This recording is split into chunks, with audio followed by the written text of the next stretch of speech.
When I was 7, my dad made me a superhero vest. It was a heavy, denim thing he'd sewn himself, filled with small, smooth river stones and secret pockets. He told me it was resistance training. He said that if I wore it every day, my body would get so strong and used to the weight that one day, when I finally took it off, I'd be light enough to fly. I loved that vest. I wore it to school, to the park, and even to bed on the nights I felt fidgety. I felt like a warrior in training, imagining the wings I'd eventually grow. I'd tell my dad, "I'm getting lighter, Papa. I can feel it." And he would just smile, though his eyes always looked a little tired. I'm 32 now. A few months ago, I found that old vest in a dusty box in my parents' attic. Picking it up as an adult, I was shocked by how heavy it actually was. It must have been 10 pounds. It felt like a burden, not a gift. I finally asked my mom why he'd made it.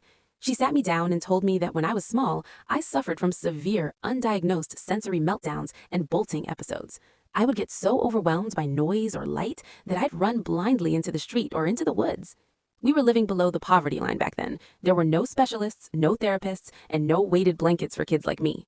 My dad couldn't afford the real medical equipment to help calm my nervous system, and he couldn't bear the thought of me feeling broken or different. So he spent weeks at the river, hand polishing stones and sewing them into that vest.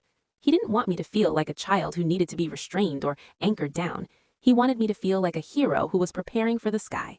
The resistance training wasn't for my muscles. It was his way of holding me steady when the world felt too fast, all while making sure I never lost the hope that one day I'd be free enough to fly.